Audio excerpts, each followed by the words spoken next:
I want to give you, it's called the 657 program. So it is 6 ways to understand a little bit better the crisis, 5 ways to pivot through it, including finding the opportunities, and 7 ways to lead your teams to even better success. And a few things that Dan was kind enough to touch on, and this is awesome. How is our company affected by world events? As he talked about, yes, and I totally agree, more cooperative competition. We're going to see supply chains working more together. We're going to see that more disposable income go toward home improvements. Are we in a recession? Well, a couple months ago, the answer would have been yes. A succession is defined as 2 consecutive quarters of negative GDP growth. So first quarter, this hit, we were down by about 3.5%. Second quarter hit down by 31%. Third quarter up by 33% as people decided, hey, you know what? I'm sitting around, I'm not doing anything. I might as well do something. And Dan's absolutely right. Where people are spending their money on homes, keep in mind, home starts are still lower than what the demand is indicative of. So people are working on remodeling their current homes either to stay there or to prepare them to sell. The construction industry, because we cannot get enough people to work in construction, this is part of the reason that is driving the do-it-yourself impetus, because it's hard to hire people. If you go to redesign your bathroom, they'll tell you they can fit you in 6 months. If you want a new roof, there's a wait time for that. So economic issues are affecting us. And in your industry, it's affecting you in a good way. But this is where some of your demand may be exceeding your supply. So the 2020 economy was great until the virus hit. We were projected to be at about almost $22 trillion. And now it looks like it's going to be about 19.8 trillion, which is down by about 3.5%. However, 2021 after second quarter looks like there's going to be a big uptick as well in terms of consumer expenditures. And we're going to finish out 2021 a little bit stronger at 4.4%. So right now, when we think about creating our 2021 vision, my gentle thought for you is you've got to figure out ways to merge people. And that's attracting great talent, recruiting, retaining, mentor, managing, evolving, and developing your people. And you've got to merge that with technology and tools and things that might be innovative now are considered innovative a year ago is now standard now in terms of curbside issues, curbside deliveries, advancements, and resources. We're all more familiar with working from home, ordering online. One of the other reasons that people are sourcing locally is because everybody's sourcing locally. It's easier to return, especially in your industry. If you don't like a cabinet, you can return it. And that's critical because if you've ever tried to return a cabinet online, it's a little bit more difficult. And then we're merging that with managing the uncertainty. And this is where leadership comes in. Yes, we were in a bit of a recession, but things are definitely in an uptick. Our unemployment numbers are down below 7% again. Are there risks? Yes, that's entrepreneurship. Consumer confidence is still a little sluggish, but people are spending. Where they're not spending, and I'll touch on that, is in some retail spaces dealing with clothing, shoes, optional things as well. They're just not using those things in the work from home model. Consumer needs and wants have definitely shifted. And then business growth. And where we merge the uncertainty with the business growth is how do we then strategize for the future? How do we optimize what it is we do? How do we define those opportunities while differentiating ourselves and our products from our competition, at the same time cooperatively working with our competition so that we are moving forward? So this allows us to pivot. And this is where your leadership is critical.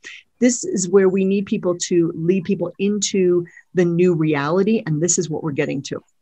And so we know that resilient leaders have to help people focus on what's most important at the time and give them places to move forward. I saw this during the Gulf War, the first one, the second one, and during 9/11, where I had command. That was when people are faced with a crisis, they either freeze into inactivity or they circle the wagons at the same time. And it's very hard to get them out of that place. Some people move into action, and that is where most of you are. And that's stages 5 and 6 of a crisis. Our job as leaders is to help people get those specific actions they need to move forward. And we need to help people quickly adapt. I don't know how many times Dan said it, and he's absolutely right. This is why locally and smaller businesses, locally sourced and smaller businesses have been able to be so successful during this time, because they were able to adapt really quickly. He's talking about the curbside delivery, the more delivery options, making it easier for people to buy things, making it easier for people to return things. So we know that we have to help people take the right action at the right time. And part of the challenge is how do we better engage our people while they may still be stuck in that deer in the headlights moment, really worried about what's going on, being very reactive instead of proactive. You're all already awesome leaders, or you wouldn't be in this program today. Can you actually improve? You're phenomenal already. Here are just some tips that might help you with your people, recognizing what stage they might be in so that you can tailor your best leadership to them. And then how can we improve our corporate culture, our work environment? How can we work better together? And how can we create even better value for our consumers? So Bill was kind enough to give you a quick introduction. I spent a lot of time in the Navy, about 25 years. I taught at both the Naval Academy and the Air Force Academy. If we were in a live audience and I would say this, you would all say, "Aw," at the end of this. I met my Marine Corps husband when we were doing counterterrorism work together. We were both hunting the same terrorists. Aw, so nice, so sweet, so romantic. And I've got about 15 books on the market right now. And I'm going to be touching on a little bit of the Why Leaders Fail and the 7 prescriptions for leadership success, as well as the Who Comes Next, Leadership Succession Planning Made Easy, and the 5 minutes per week. So yes, we all know we got hit with this virus crisis. This is, in economic terms, an external shock.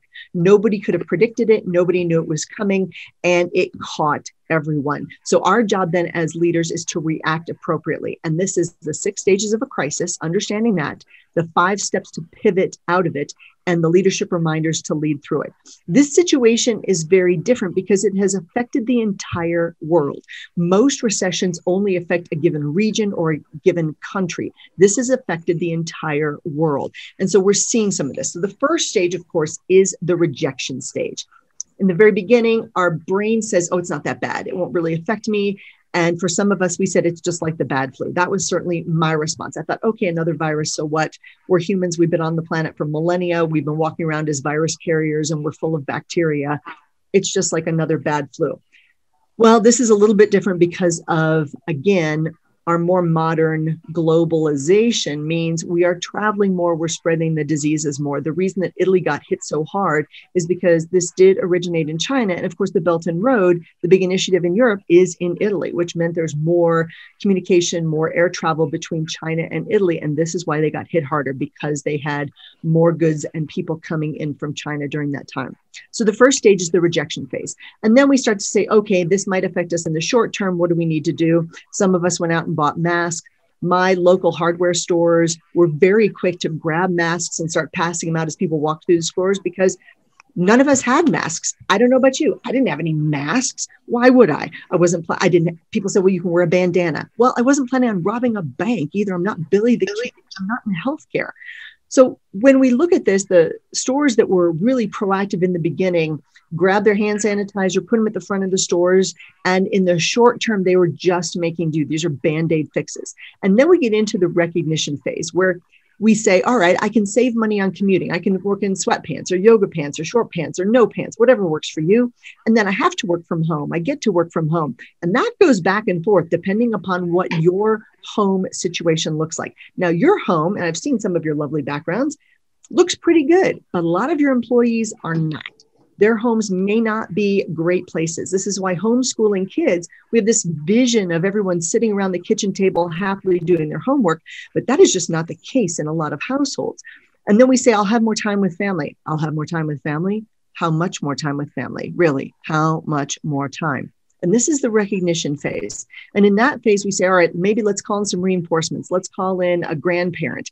Let's figure out how we're going to all work together. Let's figure out how we're going to make the dog happy while we're trying to work from home. Let's figure this out. And here's our new office manager, clearly not being that helpful, but if only things were this peaceable. This is not what it looks like in many households. Maybe you've got more than one child who's competing for computer time so they can get homeschooled. Maybe you're having to buy different computers to get online. Maybe you don't have enough bandwidth. And this is where the realization phase kicks in. You got to step up your leadership, both at home and at work. Now, this is you, but it's also your people. Your people need reassurances from you. The more senior you are, the more impactful your reassurances are that they're going to be okay, that we're going to work through this together. And a lot of us realized, hey, guess what? My family needs more of my time. Maybe it's the homeschooling. Maybe you are part of the 52% of parents whose children ages 18 to 29 have moved back home. In the Northeast, it's up to 57%. And fun fact, 55% of those moving back home are male, not female. So it's very interesting that your family needs more of your time. Some of the young people moving back home cite closing colleges, but if your children were actually attending college, they're considered working, living from home anyway. Those folks who were working near college campuses and were reliant upon those colleges being open, say the restaurants and the bars and the gyms that were around those college campuses, those are the people who are moving back home because those college campuses closed down. So for many of us, we decided we needed better technology. Many of you have upgraded, you've got earbuds, you've got microphones. Michael's got his earphones on. That's awesome. And we need to reconfigure our home as a viable workplace. This is not going to be short term. And this is exactly where you folks come in. People are having to re-equip their homes. 2 years ago, all the homes were about open spaces, big open spaces, lots of empty areas where you could create little seating areas. And now it's about cubby holes and cubicles in the home where children can work, adults can work, maybe grown children can work as well. And we realize not only is this going to last for months, it will last for months. And this is the realization phase. Now, this then leads us into more permanent changes. Okay, we've got the second computer, with the third computer, we've set things up. Now we're starting to get into this as a routine. And then we get to the resolution stage, and that's we're in it together. We can do this. Let's support each other. Now, for many of your people, they cycle through these phases all in the morning with their coffee. They wake up every morning and say, wow, this nightmare is not over with. We're still in 2020. So I'd like to ask you in the chat box, and I can monitor this by looking a little bit to my right. In the chat box, please go ahead and tell me what phase you think your people are in. Go ahead and write the word of the phase you think most of your people might be in at this moment. And go ahead and share that if you would, please. Just write that phase in. You don't have to write the rejection, recognition, realization, or the resolution as a word. You can just write sweatpants or we can do it or whatever works for you. Because many of your people are stuck in this place. This is the circle of the wagons. In the first 4 stages of a crisis, it's all about me, my family, my job. Do I have what I need? Do my kids need what they do? I went to see my dentist yesterday, and he and his wife are both dentists, and they've got 5 kids. And I said, hey, how are you guys doing with this homeschooling thing? And he's a really young, smart guy. I adore his wife. And he looked at me and he said, poorly. We're doing this really poorly. And it's really tough on these folks because, again, your focus needs to be on your protecting your family, protecting your job, protecting your business. And real leaders get out from under this. Thanks, Scott, for saying support each other, all for one, one for all. Yes, Musketeers, teamwork, help us get through this. Yes, a lot of people are in that resolution phase. Okay, we're hunkered down. We're going to do this. And it's really helpful for you to understand where your people are. So some people might be feeling a sense of scarcity, and they're still maybe in that recognition phase of, gosh, what do I need to do? And then that realization phase, this is going to cost more money. I'm going to have to reconfigure things. And they are doing those do-it-yourself projects. So as you are seeing your people, part of it is seeing what phase they're in. And then we get to the volatility part. It's assessing their volatility. So my leaders, and it looks like this is a great idea. I'll just work from home. This is fantastic. I'll just sit out on my beautiful deck looking over the ocean, and I'll just read this book, and this will be fantastic. It's usually not what it looks like. Again, even though the American house has increased since 1973 by 1,000 square feet, it still means that people are competing for time, bandwidth, quiet in the house, all of that. And this leads us into stages 5 and 6. And this is where you as leaders need to be. And that's the phase of the new reality. We get it. Are we ever going to go back to 2019? No. Those days are over. The times of concerts for 100,000 people all crammed in together, over.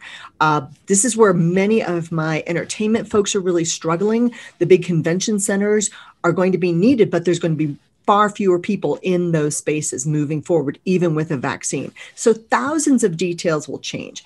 And when we say thousands of details, in the short run, very few details change. So it might be just curbside delivery. Well, in the future, it's going to be full delivery of everything to your home by people who are way better at this. So delivery things are going to increase. They're going to continue to increase because we now expect that to happen.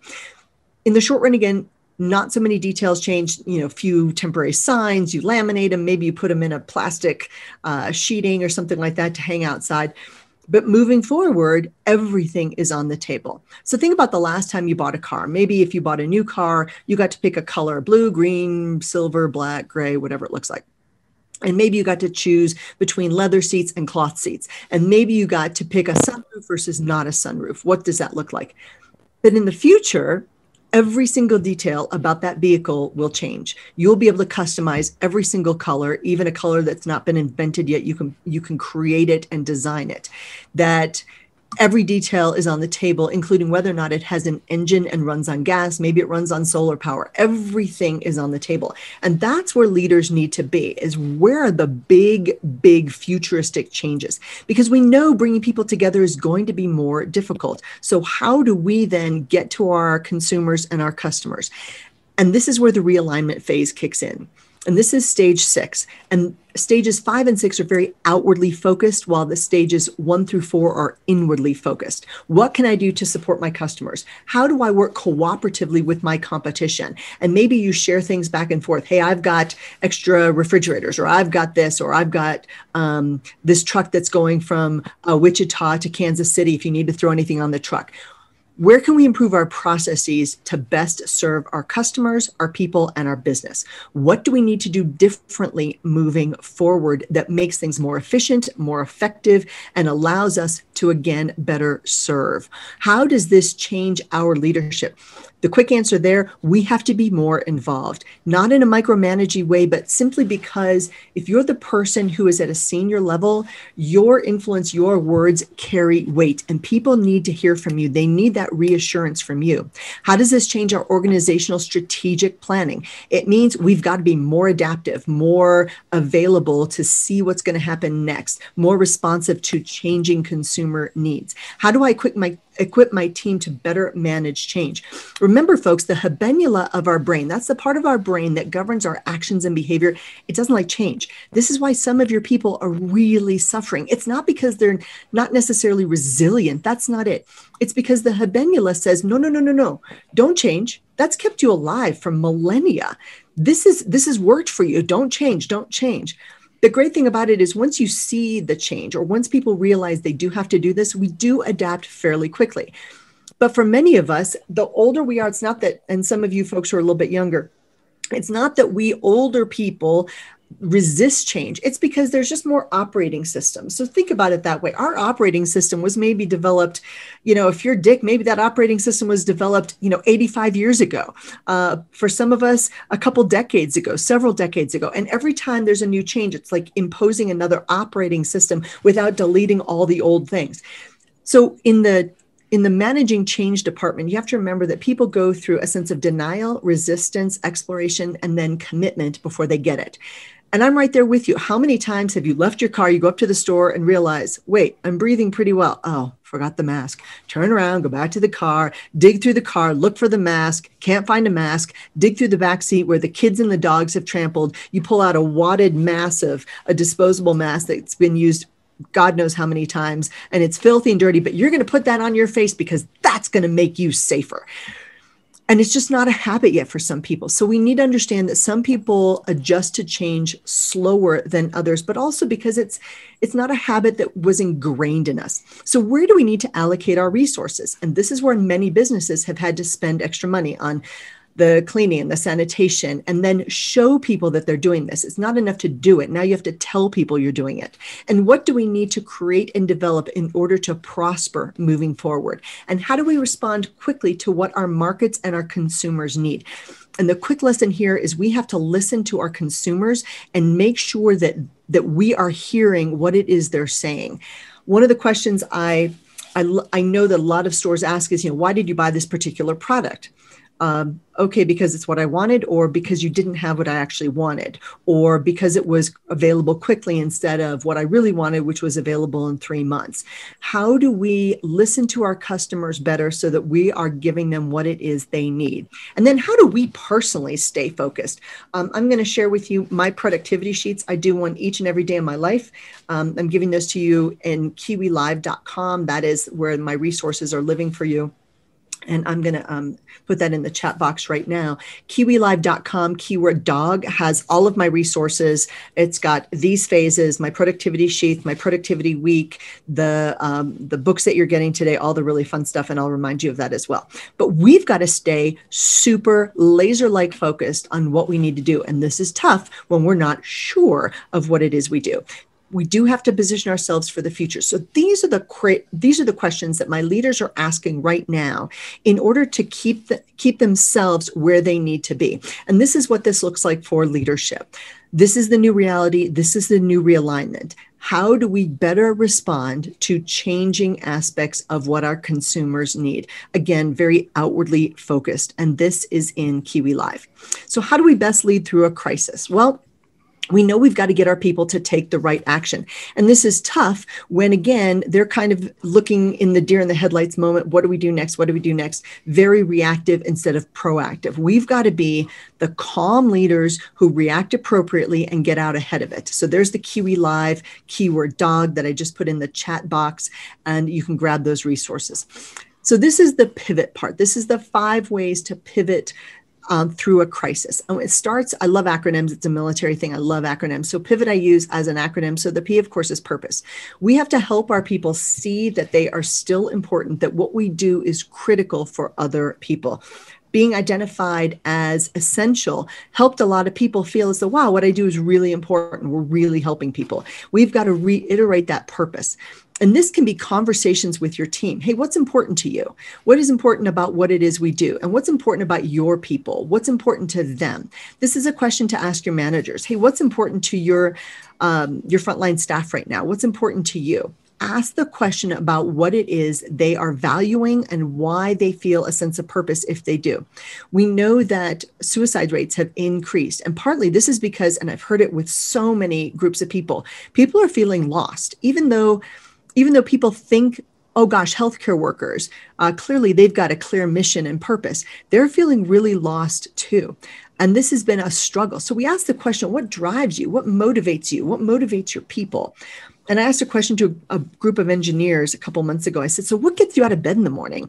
That's the wrong question to ask to a group of engineers. I was an engineer. I get that. That's what my bachelor's degree is in. I'm a terrible engineer. And I got answers like, because the alarm clock went off, because I was finished sleeping, because I had to go to the bathroom. It wasn't exactly what I was looking for. I wanted to find out, hey, why do you get up in the morning? Why do you do what you do? We as leaders have to remind people of our purpose. And part of that is creating an exciting vision moving forward. We are the people who help people see the future. We help people see the possible. And this is why marketing is important, because marketing gives people those ideas. It spurs creativity and innovation. This is why what we do is exciting. And as leaders, we get to influence and inspire others. This is the I in pivot. We get to do this. As leaders, it is our job, but it's also an obligation. When you're in a position of leadership, and your job doesn't just say leadership, it probably says something else, COO, CEO, CMO, whatever that looks like. We are in a position to influence and inspire others at a time when they desperately need this. People need guidance and direction now like never before, and they need those reassurances that is critical in the recognition realization phases of a crisis. And then as leaders, we have to assess the volatility of our people as well as our customers and what that looks like. So volatility for some people looks very different than other people. So some people might be feeling vexed and still short. If you see people short-tempered and irritated at work, they're in that vexed place. They might be feeling very vulnerable about their job or their current situation or what's going on at home. They might be feeling really valuable because they're deemed essential workers. And you can ask these questions of people to figure out where they are on the spectrum. So instead of just saying, hey, how you doing today? Again, as a senior leader, I saw this all the time. You walk around and go, hey, how you doing? You get 3 words: good, great, fine. That's all you get. It doesn't help you at all assess their degree of volatility. So instead of saying, hey, Bill, how you doing today? You say, hey, Bill, on a scale of 1 to 10, how are you feeling about everything that's going on? With 1 being really, really bad and 10 being really, really good. And Bill might say, hey, I am a 9.5. I love the fact that my 3 grown kids have moved back into the house. We were feeling a little lonely without them. And we just love the fact that they moved back in with their children and we get to homeschool now. I never knew Common Core math could be so entertaining. And oh, by the way, my in-laws moved back in with us as well. We were going to put them into assisted living, but you can't get anybody into assisted living now. So they've moved back with us. And we just love the idea that the entire family is together every single night for dinner. We're getting to know each other again on ways that are deeper. This is absolutely fantastic. Well, that's a very different response for you as a leader than if Bill says, I'm at a 2. My 3 grown kids moved back into the house with their kids, and there is mass chaos and pandemonium going on in our house all the time. Oh, yeah. And my in-laws moved back in too. They make things more difficult for everybody. They need their own space. They need things quiet. They don't understand that kids are loud. So we've got 4 generations living in our house. I don't have 5 seconds to myself. I have to go to the bathroom and lock the door just to get some quiet. And even then, I don't get any quiet. Whoa. See, that's a whole different response between a 2 and a 9.5. And as leaders, we have to assess the volatility for what's happening with our people and ask people kind of, how are you doing on this spectrum? Because that's going to determine how your leadership response is toward those individuals. And a friend of mine in the Army was kind enough to say, we have to lead not based on demographics. And this is where a lot of leadership articles say, well, you have to lead millennials this way, and you have to lead boomers this way, and you have to lead No. He says, don't lead demographics, lead individuals. And I think that's a critical element. So as we discussed a little bit last night, some of you know I was in the Navy for about 25 years, and there's a lot going on in this picture. The military is a volatile situation on most days, even good days. We launch planes off carrier decks. We've got helicopters flying goods back and forth between ships. We're refueling on the left-hand side. There's a small boy in the back to jump in for help in case something goes wrong. That is why that small boy is back there. It's a small ship's called the small boy. What you don't see in this picture are the 2 submarines that are underwater, obviously, just because they accompany carrier battle groups, and that's how this works. It's a volatile situation when you are launching planes off a fairly small space. So the carriers that I started on were like the old Midway, that's now a museum. Always nice when your former workplace is now a museum. Think about the size of a football field, which most of you are probably familiar with, and then take 2 of those and put them end to end, not the end zones, not the bleachers, not any of that. That's the 2 football fields was the size of the early carriers. Now they're about 3 football fields, and they're about 10 stories high. And we've got elevators so that that's how we get planes below decks and above decks because, well, there's nowhere else to put them. And when we launch planes off carrier decks, everybody has a job. And people here are delineated by the colors of their shirts. It's not, we don't dress like Skittles because it's a fashion statement.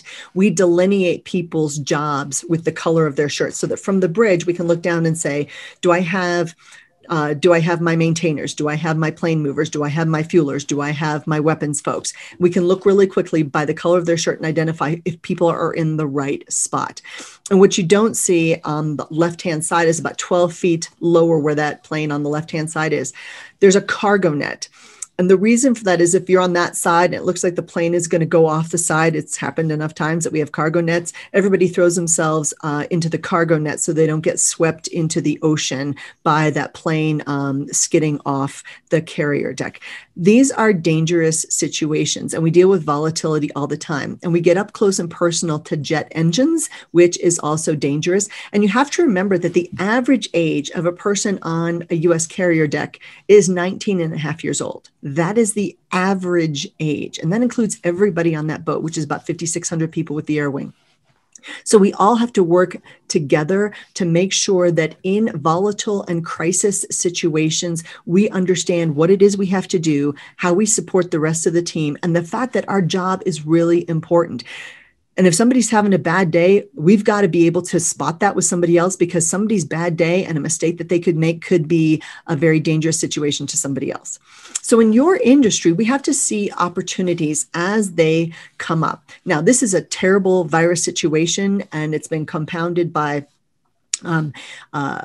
certain people really struggling with jobs and job layoffs, and certainly the restaurant and hotel industries has been really hard hit. So think about this for a second. What industries are really suffering from this outbreak? And we certainly can come up with some easy answers. It's the airlines, and it's hotels and restaurants.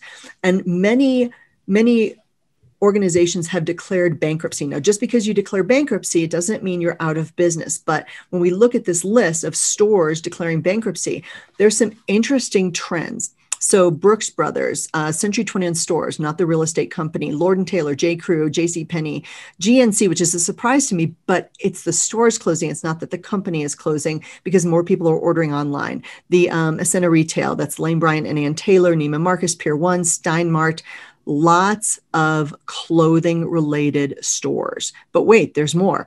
Men's Warehouse, Joss Bank, Dean DeLuca, Gold's Gym, of course, declared bankruptcy because people couldn't go to gyms. Hertz Rental Cars, they just got a $4 billion incursion of cash, by the way. LePain, Lucky Brand, Model Sporting Goods, because a lot of sports got put on hold. We're still seeing games canceled on the college level as well as the pro level. Out here in Colorado, our Broncos played last week without a quarterback. That's right. No quarterback. Found a guy who was working in sales about a month ago. He threw a ball a couple times in college. You're in. So it's created all kinds of unique opportunities. And then Gordman's Tuesday morning. So retail has been hard hit. And then some people blame the virus on this, except that's not really fair. Yes, these companies have declared bankruptcy. And yes, this has been a tough year for them. But in 2019, many of these same organizations are on the same list for closing brick and mortar stores. They were already suffering from a loss of sales in 2019. So we have to be careful not to blame the virus on everything wrong in the economy. And that is certainly tempting. And then we've also got to see the opportunities that this is giving us, especially in your areas. So where do you see specific opportunities and how do you find them? I need to share with you that right out here, this store popped up. And a year ago, if this company had come to me and said, hey, I've got a great idea for a store, what do you think? I would have said, you're absolutely crazy. This is a terrible idea. Are you out of your mind? You're going to create a store that is about masks and hand sanitizer? Are you out of your mind? And this store popped up. I find this amazing. So what industries are benefiting? I thought I might share with you statistically again, and Dan talked about that this morning, which was awesome. Anything to do with home construction and delivery is huge, as you know, and the construction industry as a percentage of our GDP. So remember, our GDP is our C plus I plus G plus our exports minus our imports. So that's consumer expenditures plus business investment plus government expenditures plus our exports minus our imports. So consumer expenditures are about 70% of all of our GDP. Our government expenditures is only about 16%. People vastly overestimate our government expenditures. And the total value of new private construction in the United States is a pretty decent new number. And so the number of new privately owned houses or housing starts for this year looks to be about 1.2 million. Now that's still not enough, which is why we're seeing a lot of the do-it-yourself stuff. Construction spending has increased in the United States and it will continue to increase.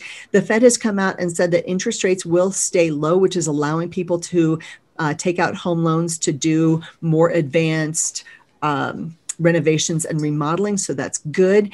Now, some people they have revisited some of their past decisions, and some folks, and you may be one of them, if you moved into a tiny house in January, you might be regretting that situation right about now as your in-laws and your grown children and everybody else has moved back in with you. All right.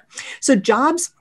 We did add more jobs in October, and they were in construction, housing, and home improvement, all really good for you. Still down retail, travel, tourism, and of course, hospitality. We are up in terms of labor force participation rate, and this is a key issue. Labor force participation rate are the people between the ages, and we measure it. It's by no means. There are people over 65 who are part of this as well, but it generally measures people ages 16 to 65, not in the military, not a full-time student, not a full-time homemaker, who are either working or actively looking for jobs. That's the labor force participation rate. And it increased slightly this year. The issue is that baby boomers are turning 65 at the rate of about 10,000 a day. The millennials need to be stepping up into those jobs. Many of them have not stepped into the full-time job market in the numbers we'd like to see. Dan mentioned he's Gen X. I'm a Gen X too. Nobody cares about us. We're not nearly the numbers that the baby boomers and the millennials are. So just if you're a Gen Xer, give yourself a hug because nobody else is going to. Grab a puppy or a kitten, and that's it. But we are going to see more underground economy. What this means is there's a great market out there for people who are willing to do home improvement, help people out, with the informal networks. So your neighborhood links like nextdoor.com, where people can find people who are doing things. They make recommendations. Hey, can somebody help me with this? There's going to be more of that happening. In terms of the labor force participation rate, this worries me. Again, we economists, we worry about everything. It's what we do. It worries me because I would like to see more millennials step into those jobs. And here's the paradox we've got. Many of the baby boomers are not retiring because they say, my millennials just aren't stepping up. And the millennials say, nobody gives us opportunities. We've raised our hand and they won't let us into those roles. So this is the focus of the book called Who Comes Next? Leadership Succession Planning Made Easy. And we're going to be giving away some of those copies today as well. So this is the labor force participation rate. I would like to see this increase a little bit more. Now, one of the things we talked about was all the challenges that are happening with COVID-19 and the future of American business and beyond. Being a former academic, I wrote a white paper on this. It is available. It's in the kiwilive.com, keyword dog, and it's also Business Leadership Roundtable. We broke this down into 6 buckets of opportunity and then defined those each as challenges, opportunities, and solutions. The 6 buckets of opportunity that I see for businesses today are related to people, processes, resources, technology, sales and marketing, and entrepreneurship. On the people side, there are shifts. You are in an employer's market right now with the unemployment numbers higher. That's actually good for hiring. The processes, we've got to look really hard at the processes that best serve our customers and help our clients. We've got to be looking hard at our resource allocation and how that has shifted and what it needs to shift moving forward. We've got to make sure that we've got the right technology in place and that it works. We've got to make sure that our sales and marketing is aligned with what it is we're able to offer. And that is a key element. And then entrepreneurship, my favorite, risk-taking and the ability to see the future, try things, sometimes fail, but try. See what can happen moving forward. So there's this full white paper. It's about 45 pages of really heavy reading. I recommend not reading it with a cocktail because it might put you to sleep a little bit. Grab your coffee. And some of the topics that we're talking about, specifically in the people side, which is what many of you are concerned about, is, hey, all of a sudden, our employee health has jumped forward. Our consumer health has jumped forward. So now we've got to not only just hire the right people and put them in the right jobs, but find ways for them to work from home, capture the knowledge that they've got. We've got to make sure that they've got a good VPN set up on their home computer. We've got to make sure that if they do decide to leave us, that we capture everything that they were doing in that job. The great thing about remote work is for many people, it's a great equalizer. You're judged now based on your productivity, not so much your personality. So in many ways, the remote work world has allowed for opportunities. Some CEOs have come out and said, you don't ever have to come back to the workforce if you don't want to. And people said, great. Well, the problem there is, well, we paid you Manhattan wages to move to Manhattan. I'm talking New York, not Kansas. And all of a sudden you can move to Manhattan, Kansas. And we don't have to pay you New York, Manhattan wages. We can also hire people in Bangladesh. We are in an employer's market. And what that means is we need to make sure that we have clearly identified our top talent and that we are matriculating that top talent in case our senior leaders get sick. I've got a firm where all of the principals went out with COVID. They were working from home for a couple of weeks, but definitely productivity was down. All their engineers came down with COVID. And all of a sudden people are thinking, well, what if I don't go back to work? What does that look like? I've got more senior leaders, 55 and older, who are looking around going, I'm not sure I want to do this anymore. We've got to have a succession plan for those people. Managers have to assess their current talent and determine who needs to go and who needs to stay. In the future, I see more human resource directors on par with sales directors in terms of creating a funnel of talent and making sure that that gets capitalized. And HR people need to be at the table. So in this white paper, we identify challenges like what is the company's role in the health of our employees and our customers? And then we throw out the opportunities and solutions for what that looks like and how we need to be proactive and how we need to involve our customers and all of these things. So this is just a quick thing to grab that white paper in case any of these challenges resonate with you. We're talking more about, we have a section on leading remotely. We have a section on how to attract the right talent for the future. And this is where we want to hire for potential, not necessarily for just past performance. We want to make sure that training is a huge, huge issue that's being appropriately addressed. If you didn't train people, you can't assume that they know. Just because they came from another field or another place that is aligned with yours or similar to yours, you cannot assume that other people know what it is you want them to know about that job. And then we have to look at certain self-quarantining policies and healthcare and even the mental health aspect. A year ago, we didn't have to look at this at all. And now this is something we have to do. We want to make sure that we're looking at employee services and contributions and the value we're all providing to customers. So all of those are topics in the people section. We don't have time to go into all of that today, but there are opportunities for us moving forward. And so we look then at where is there a need in our community and in our industry and in our business and what that possibly looks like. We know that we've got to adapt. And we've got to make sure that moving forward, if we can't travel and we can't socialize and we can't work all together in the same place, how do we work around that? So this is all about the work around and being adaptable. And for some people, you might want to take a look at the 5-minute opportunity plan with your team. And this is based on the book, the 5 minutes per week and 52 weeks to building a better business. And it looks like this. I'm showing you this. It's also purple. It just happened to be purple on this one. And that entire book is just the best of the 52 5-minute plans. There's about 80 of them that's in the vault.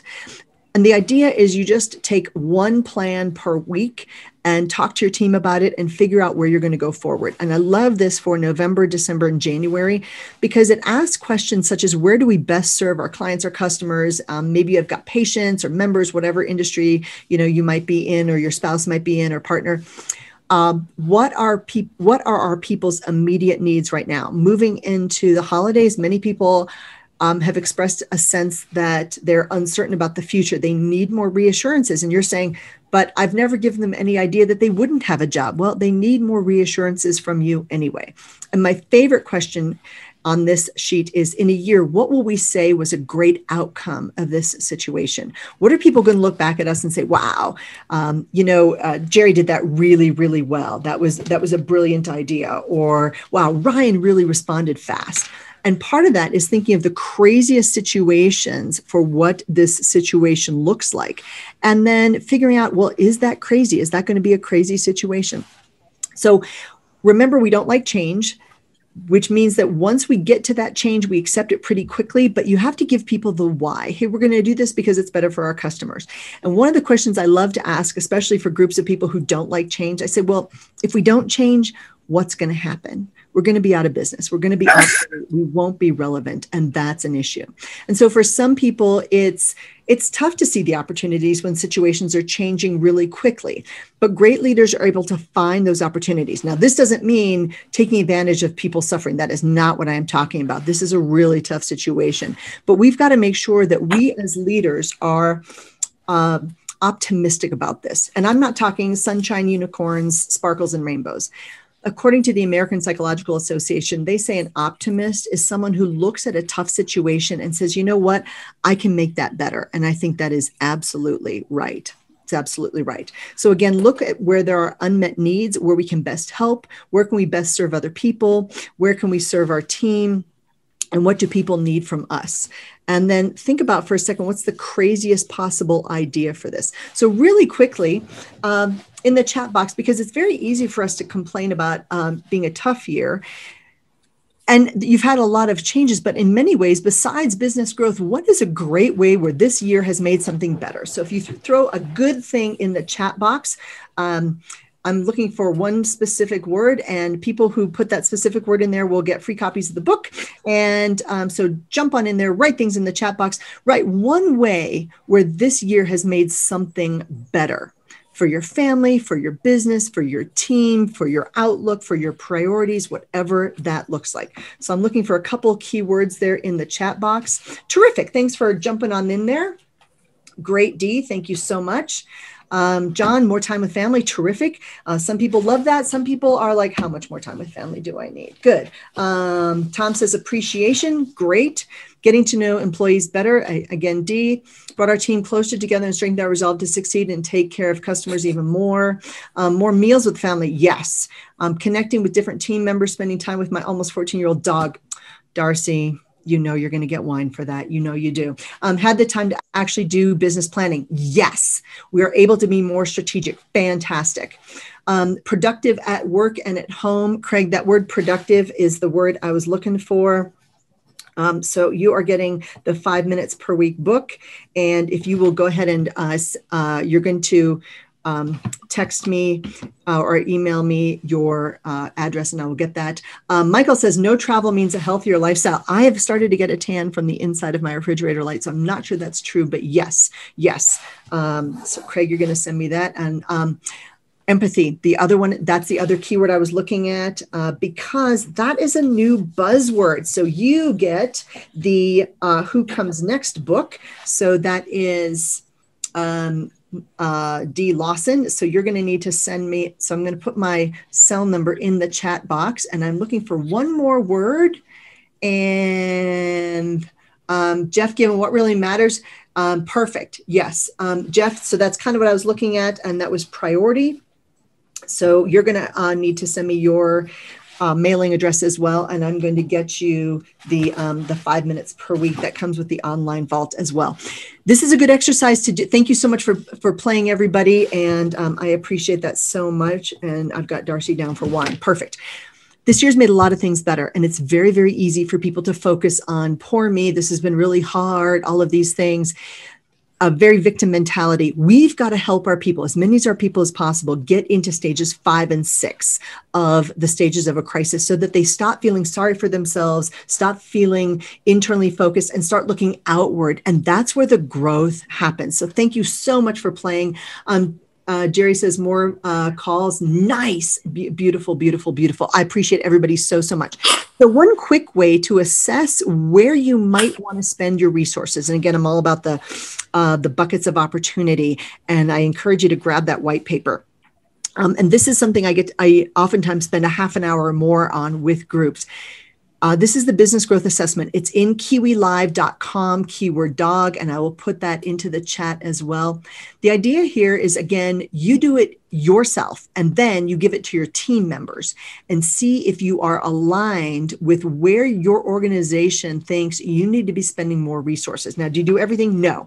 You look at these things, and the things that say no or not sure, those you circle the 3 things at the end of this that are no's or not sure, the top 3 things that if you spent more resources or people or improve the process, it would make you the most money. This is all about profit. Many people think profit is a dirty word. Profit is a great word. If you are profitable, it means you are able to take care of your people. It means you get to be a great member of your community. It means you get to pay your employees really well. And it is a huge way to be better in terms of participating in your local area. So do you have a business plan that accurately describes your business moving forward for 2021? Do we have a strategic vision for our business that's driving us toward future success? Is everyone clear on our goals for moving the organization forward? That's a key one. You may be crystal clear, but your people may not be clear. Do we know our break-even points as well as our total revenue cost and profits? Many people, and I was working with a bank, I said, do you folks know how you make money? Well, the people at the top did, but the tellers, nope, not even sure. Had no idea how they make money. We have systems in place for actively generating, receiving, and thanking referrals. Huge, huge, huge. We have systems in place for showing customer appreciation, not just at the moment of sale, but ongoing appreciation. We have systems in place for getting honest feedback. Is our website easy to navigate for perfect strangers? You know where everything is, so of course it's easy for you. Is your website mobile friendly? Is your social media updated consistently and linked to your website? That's the best way to get updates and search engine spiders and all that. And so it keeps things fresh. Do you have trusted advisors to keep you on track, a corporate advisor, board of directors, or a mastermind who's going to help you with making sure you stay on track, that you're not spending money in places you don't need to? We devote resources on professional training for the team. And hopefully you'll take some of these things back to your team today and share that as professional training. Does everyone on our team know how to take great care of our customers? They might know, but do they do it? And do we follow up with our clients and customers the way we should? So the idea here is you pick 3 areas that you think would provide the most ROI. And then you give this form to your team and then have a meeting and see if you are aligned. And then you agree on the top 3 things to focus on for 2021. This is just a great tool. So leaders today have to know more. We have to plan more. We have to be more comfortable with chaos. And we have to make change easier and better for our people, because most people really struggle with it. And this is where the T comes in and pivot. It's the tools, training, and technology, and what that looks like in order to help people move forward. Because it's not just us who have to pivot.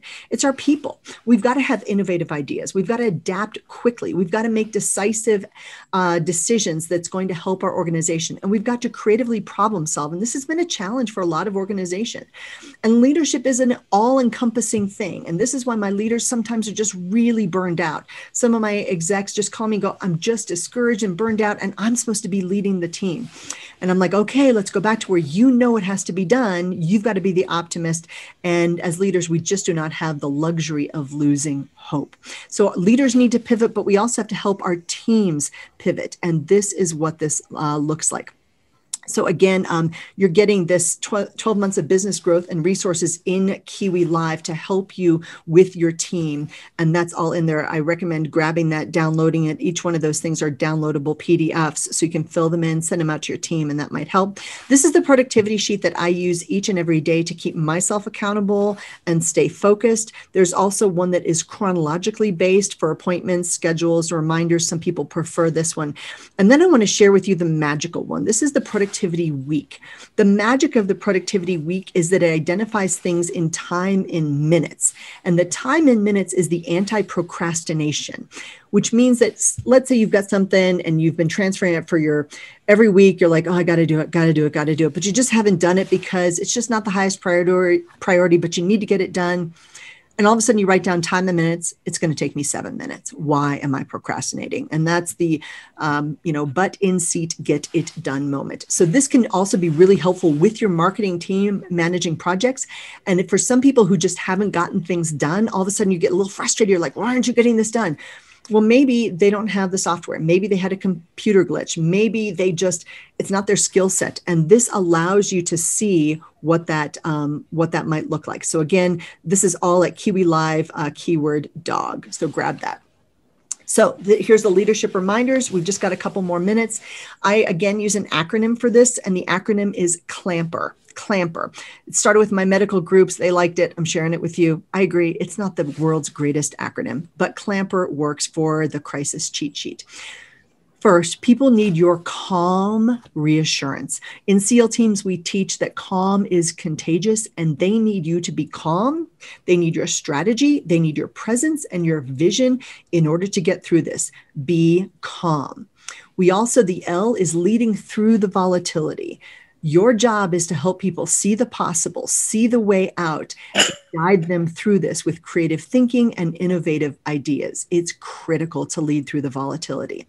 And Dan mentioned everybody that was successful who's seen growth in their industry has adapted quickly to the opportunities. We've got to be constantly looking for ways to improve processes, procedures, and our people. And that means listening to our employees, listening to our customers. And when we ask people, hey, what can we improve? We listen to the answers. We've got to manage the uncertainty. That's the M in the Clamper. Manage the uncertainty. And if you're going to be good at just one thing in leadership, be great at communication. Most people think they communicate well. It's kind of like driving. Most people think they're good at it. Most people are average or below average. So manage the uncertainty by communicating more often, in different mediums, look for different ways to communicate with your employees, your customers. Things that you would not have thought about a year ago may now be a great idea. Promote collaborationship with each other. Work with your suppliers, your customers, and your competitors and say, hey, we've got this challenge. Do you have any ideas? Call up your competitors and say, what do you think? Right now in my industry, my closest collaborators are my closest competitors. And that's how I've operated my business since we started. So promote the collaborationship with everyone. View things as a partnership. The E in Clamper is to encourage people and encourage resiliency. Encourage people to try, fail a little bit, bounce back, and try harder. It's kind of like those big rubber balls that we used to use in gym class where you throw them on the floor really hard and they bounce really high. Resilient people bounce with pressure. Some people have never had adversity, and so this is a struggle for them. And we need to acknowledge that and help them through it so that they can build that resiliency in the face of adversity. And then the R is to respond correctly to changing information. We've got to be the people who respond with the right decisions at the right time to the right people with the right spirit every time. And that can be tough because we've got to take that decisive action. So in case you need a quick 5-minute leadership improvement plan, this is there for you as well. And with that, I am pretty much out of time. So please, ladies and gentlemen, be the leader people want to follow.